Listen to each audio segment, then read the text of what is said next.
Comrade Tig's commander running right into this pawn swarm. Definitely not a play I would be making here.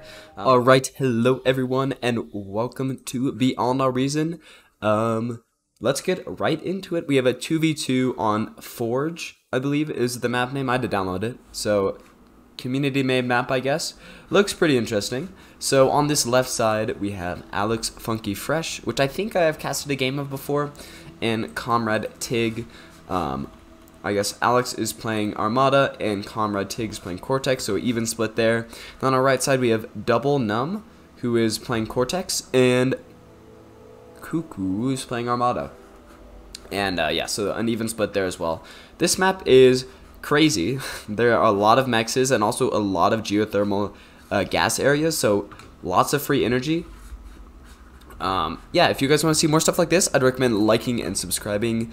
Like the video, subscribe to my channel, have some more fun stuff. I'm kind of experimenting with this video. It's a bit of a shorter game, so then I hope to do something like some more like heavy editing for it. So let me know if you like that kind of style. Sorry I was gone for so long. I was out of town. I guess we can go over the wind speed. The low is 3, the high is 23, so very, very good wind speed. I don't expect to see any solar collectors. That would be a little bit depressing if I did. Yeah, so in terms of bots versus vehicles, I would say probably bots might be a little bit better, just to have some quick guys to go around, secure as many mexes as possible as quick as you can, and then maybe transition to something else. But it looks like Double is going vehicles, Cook is going bots, Comrade is going nothing so far, but it does look like it's going to be a bot lab for him. And then Alex is also going for bots. So mostly bots here. But I'm excited to see how this game will play out with all this energy. I think these guys are newer players, so this is going to be more of a chill game. We're not going to have any like Ragnas or PTAQs running around and killing everyone. Because we do see a solar collector here, which I think is really fun. Looks like Tig is also going a solar collector, but he also made some wind turbines, so... yeah, you know, there are definitely some things here to criticize right off the bat, but I like these types of games, the more chill, low-key ones. Cook is going all wind turbines, and then Double is also going all wind turbines. So maybe the right side might be a little bit more experienced. And I'm really interested at this placement. I'm not sure if these teams are in communication or not, but the left side team placed their commanders very close to each other. Alex with the goated spot by all the geothermal power plants, but kind of a little bit far away from mexes, and his mexes that he does get are going to be a little bit harder to defend because they are in this bowl here. Whereas Cook and Double are definitely more spread out, each going to take their respective corners first before expanding out to the rest of the map. Now that being said, Double is moving in some light tanks here just to be scouting out, seeing where his enemies are, taking advantage of the fact that he got those units out pretty quickly. Comrade Tig is going to be finding this scouting force of Cooks, and definitely going to be losing. 2 grunts cannot win against that many pawns. Actually, I need to try it out. I don't know who wins versus a grunt versus a pawn battle. I'm assuming it's whoever fired first, but I am actually not sure. I think grunts would probably be able to win in an even fight, depending on like how heavy your micro is. Alex yet to get any scouting units out. He does have a couple pawns that are going to be coming up here, but nothing that's going to be able to defend his base that well. Geothermal power plant coming up immediately. Going to be grabbing that sweet geothermal energy. Now, the thing is, geothermal is not going to be that great just because the wind speed is so high. Honestly, I don't know if it's really worth it to build a power plant this early in the game. It's a very high risk thing because it can be destroyed quite quickly. And then you lose a lot of your energy, so, you know, keep that in mind, I guess. We do have these thugs from Comrade defending his base against Tig. He was able to get those guys out in time, so these pawns won't be much of a threat unless they can maneuver around them, but I don't think they're going to be going for that type of play. Now, Cook is going to be sending some more scouting units over here. Double still not finding Alex, parking some of his light tanks over in this bottom left corner. And this map is very big for a 2v2, I'm not going to lie. So it might be a while before Alex is found out. I don't believe anyone has seen him. Alright, and double is going to be moving these light tanks northward. So maybe going to be finding Alex wreaking some havoc, although there is a small defense force here. Got some pawns. Got a light laser tower here. This power plant is almost up. It'll be coming up in about 5 seconds here. And then, Comrade Tig's commander running right into this pawn swarm. Definitely not a play I would be making here. But he will be able to fend those guys off if he starts using his D-gun. But maybe Cook was not paying attention because that commander definitely could have gone down there. But it looks like he will be going for the base instead. I'm not sure what the play there was. Taking down this double light laser tower. And then they are being harassed by some of these thugs here. So not going to be too much of an issue for Comrade. Definitely could have been an early game ender right there with that poor commander placement. But he will live to see another day. Got these light tanks roaming around, not doing any damage quite yet, but looks like probably be taking down these wind turbines, the solar collectors as well, if they get the opportunity to. Which they might not.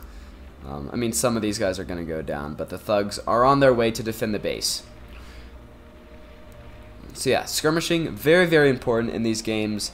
A slight drain in your eco early on can really hamper you in the long run, depending on how optimally people are playing the game. This light tank hiding in the crystals here. Lots of reclaim on this map, but I haven't really seen anyone reclaiming. Maybe that's just me not paying attention, but it could also just be these guys not being aware of the mechanics in the game. Centurion backing up those pawns, chasing away that light tank. Still one up on this ridge up here. Not sure if he's going to be doing any damage, but we'll see. Lots of thugs here. Definitely could be doing some damage, but they might want to go down and defend Alex's base for him, as there is a large pawn army from Cook here. Moving in, going to be taking out some mexes. Light laser towers doing some damage. The commander coming in as well. So it could be a lot worse than that. Looks like Alex just degunned his own base. Definitely not something that you want to do. Not at all. That is going to hurt him quite a bit. These thugs lying in wait here. Micro, definitely lacking from all of these players, I would say. But this was an especially bad example of that. Especially because these thugs should be going in. He definitely wants to be putting some pressure on these guys. Because I don't think Cook or Double have taken any damage to their bases. They've now expanded to all of their corners. And they're probably going to be heading out into the middle at this point. So yeah, this is a price you pay for spawning in the middle of the map, I guess. But looks like he will be able to try to recover at least. He has a little bit of reprieve. We do have a reclaim bot coming out here. Going to be resurrecting some of these light tanks. Great idea. It's not going to be so super useful, but it could be a lot worse. These thugs are now defending Alex's base for him because Alex can't do it himself. And these Centurions are going to be pushing in. However, it is... Ooh, okay, looks like he is stopping to regroup. I'm like, if it's an asynchronous push, that's going to be not an efficient use of resources. Comrade waiting to gather up some more pawns to push forward yet again. If we see the eco, right side definitely doing a lot better than the left side, especially in terms of metal. The left side is only getting 17 metal, which is horrible, especially for 8 minutes in the game. The right side is getting 77. Just for reference, I think each of these spots are worth 2 metal. Oh, 4.5. What? 4.5. So 17 metal is really, really bad. That works out to like wait, this says only have 4 mexes altogether? I don't know. We can figure it out later. It's atrociously bad. Those pawns did die to these light tanks. Oh, looks like there's also a riot taken here as well. And these Centurions are falling back. Looks like they met more resistance than they anticipated. And Cook feeling the pressure from these thugs. These guys are the pawn killers. Quite annoying just because of their range. But obviously pawns will definitely be able to outrun those guys. So they can definitely not kite them, but they can run away from any encounter they don't want to be fighting. And looks like these Centurions will be falling back as well. I think you can tell when a player's new when they're using Centurions. They're just not the best. They're quite slow. They're not really doing a whole lot of damage for how much you're putting into them. It's just better to produce faster guys, especially on such a big map like this. You definitely want quicker response time over like more heavy hitting guys, or that's what I would think. That would be my logic if I was to play on a map like this. But it looks like it's working out for Comrade Tig. He's going to be moving his thugs forward. However, it looks like Alex's base will be left undefended. I mean, so will Tig's, but he's producing thugs at quite a quick rate. You might want to regroup a few of them just in case a skirmish force does come from double. And these thugs are actually stopping, which I don't think they need to. I think they could definitely take out these Centurions and push forward. A lot of damage could be done to that base. But you definitely don't want to let these guys build up. So I would say now is the moment to strike. But that's just me. Looks like he'll be also making a vehicle plant, which doesn't really make any sense to me. But I'm assuming he has some kind of plan for that. And those thugs will be drawing back because of all these light tanks. His little defense force of resurrected tanks and newly born thugs not working out too hot for him. Looks like he doesn't have any stacked defenses besides these. Oh, those are construction turrets. I thought those were AA for a little bit, which is my bad. My bad. In any case, these tanks going to be going down eventually after doing quite a bit of damage, and that's just more economy down the drain for these guys. Looks like Comrade was able to get some more mexes, which is good. And it's actually Alex pushing into Double's base right here. These guys are being absolutely destroyed by these riot tanks. That's just what's going to happen. AoE riot tanks absolutely destroy pawns. They're actually one of the few effective tier 1 counters against pawns, besides more pawns. So yeah, all of those pawns will be dying. I guess Alex is not paying attention because he just kept pushing those guys in. Some Centurions coming in as well. They will face a similar fate if they keep walking forward, which does look like that's the plan. Interesting strategy. Now we do have a larger battle going on up here against these thugs and Centurions. Looks like these thugs might have been caught out a little bit. Seems like there's quite a lot of carnage. Maybe Comrade wasn't paying attention, didn't move them back far enough, but I believe thugs should be able to kite Centurions if they're used well. But yeah, he's letting them get lasered down as they're walking backwards, which isn't the play. Looks like there are some brutes coming out here. I guess this was the plan. Although honestly, I would have saved my resources to go for tier 2, or even just to build more mexes and energy. But you know, he will do what he pleases. And now I think Cook has a lot of economy advantage. He's going to be pumping out a lot more Centurions than Tig can pump out medium tanks.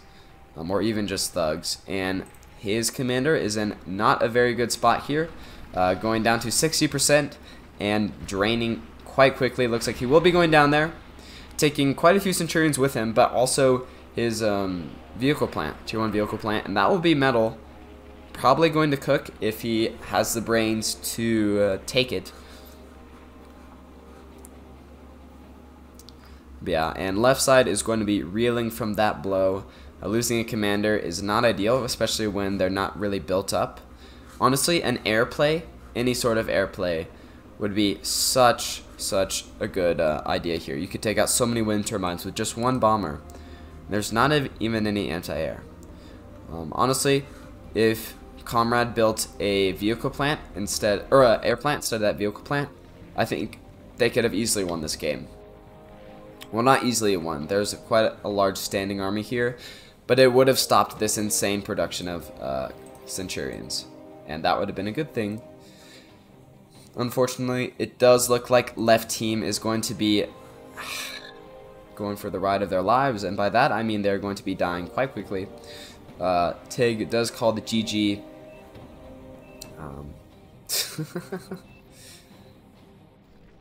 And Alex is going to be living on, at least for a little bit, but I can't imagine they're going to let his base be alive for long.